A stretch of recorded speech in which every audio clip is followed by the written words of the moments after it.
Sæl, ég heiti Sólveig Jakobsdóttir og prófessor við menntavísindasvið og ég ætla að kynna fyrir ykkur kennslu upplýsingatækni og miðlunar framhaldsnámið hjá okkur.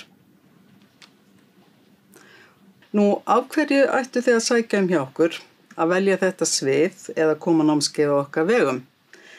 Hlutverk grunnskólans í samvinnu við heimilin að búa nemendur undir líf og starf í lýðræðisþjóðfélagi sem í sífelldri þróun.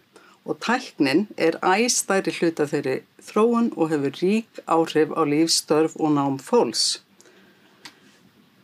Við getum litið á tæknibylgjur undanfarinna áratuga með tilheyrandi áhrifum á læsi og hæfni sem talin nauðsynleg og áhrifum á nám og kennslu og skólaþróun. Með einkatölvunum frá byrjun 9. áratugarins kom áhersla á tölvulæsi, þar sem talið var nauðsynlegt að fólk þekkti hvernig ýmis forrit virkuðu, kynnu hvernig ætti að nota þau og mikil þróun var líka í gerð sérstaklega kennsluforrita.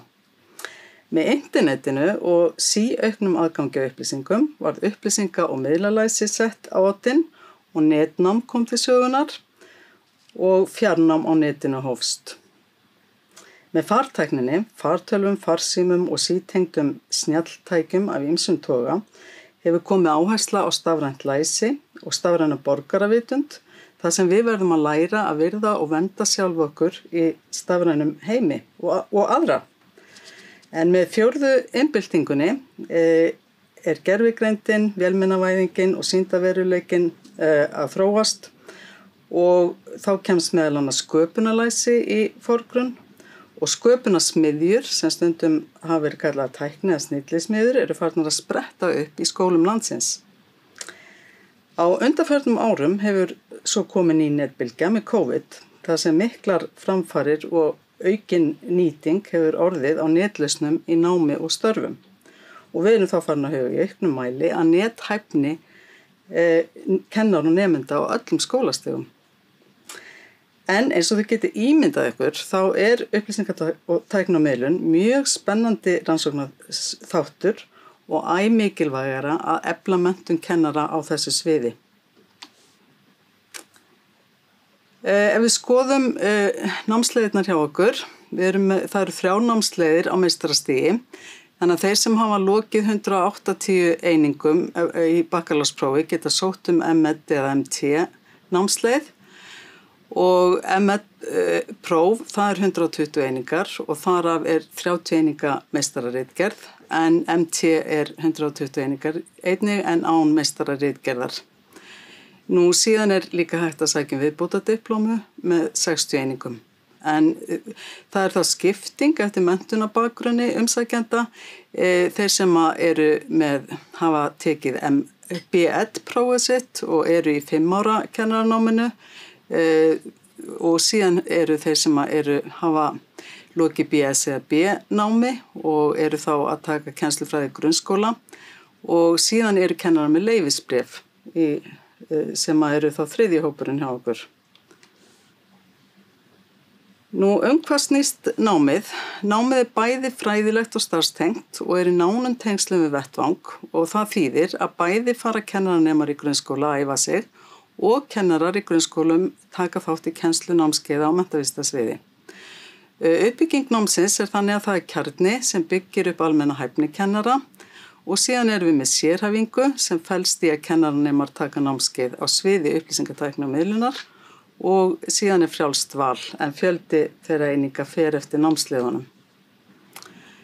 Og hérna getið þið séð námskeiðin sem við erum með á meistarastiginu, þessi sérhæfingarnámskeið á okkar sviði. Það eru skyldunámskeið, upplýsingatækni, menntun og skólaþróun og hönnun námsgagna og stafræn miðlun. Og síðan erum við með nám og kennsla á netinu, fjarnám og kennsla. Það eru 2 samþætt námskeið sem unnin með öðrum sviðum, náttúrufræði og starffræði, loftslagsbreytingar og menntun og rými til sköpunar og samþættingar. Og síðan má taka alltaf 20 einingum af grunnnámskeiðum hjá okkur og þar heilmikil flóra, til dæmis tæknismiður og forritun, tölvuleikir, þemanám og fleira. Kennsluhættirnir og áherslurnar hjá okkur, við erum með fjarnám á netinu og við getum sagt að það sé bæði mistímis og samtímis. Mistímis að því leyti að fólk getur nálgast efni og upplýsingar og umræður í námsumhverfinu hjá okkur og sem Canvas aðal vettvangurinn, en samtímis þá erum við að nota líka rauntímafundi og einnig bjóðum við upp á mætingu í staðlotur.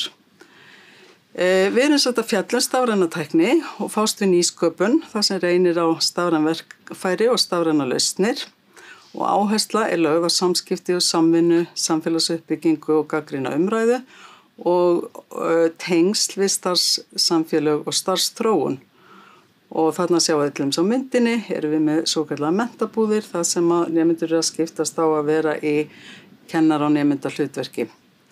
Og stundum höfum við haft slíka búðir opnar þannig að kennarar af vettvangi geta verið með okkur. En það sett hvatt til að nemendur sýni frumkvæði og sjálfstæð vinnubragð í verkefnamiðuðu námi og geri vinnu sína aðgengilega og birti hana jafnvel á ýmsum vettvangi.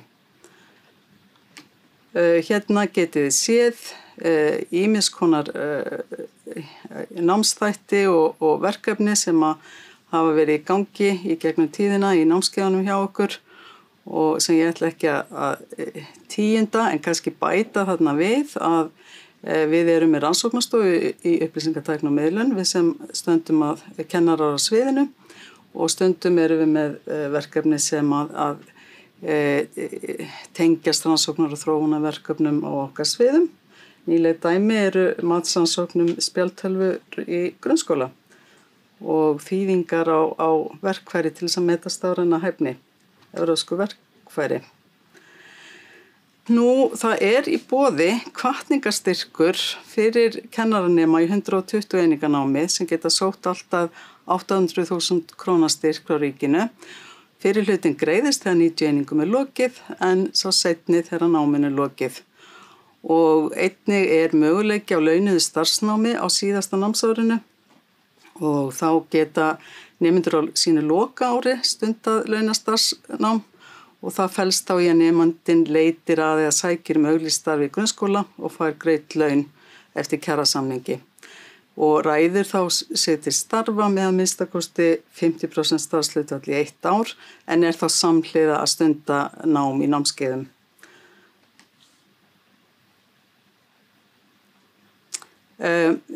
Störfaloknu námi, þetta sem sagt kennaranámið fræðilegt og starfstengt nám. Það leyfisbréf til kennslu fæst eftir að nemendur ljúka 120 einingameistaranámi og eitt leyfisbréf gefur möguleika á að kenna fleiri en einu skólastigi. En það eru fjölmörg atvinnutækifæri í menntakerfinu. Þeir sem eru hjá okkur, við erum þá fyrst og fremst að huga að því að undirbúa kennara og betur og fagkennara til dæmis í upplýsinga- og tæknimennt og sem geta verið leiðtogar í skólastarfinu hvað varðar upplýsingatækni og miðlun en fyrst og fremst þetta þá undirbúningur þannig að þið getið stuðlað bættu skóla- og fræðslustarfi þar sem stafræn tækni og hæfni kemur við sögu.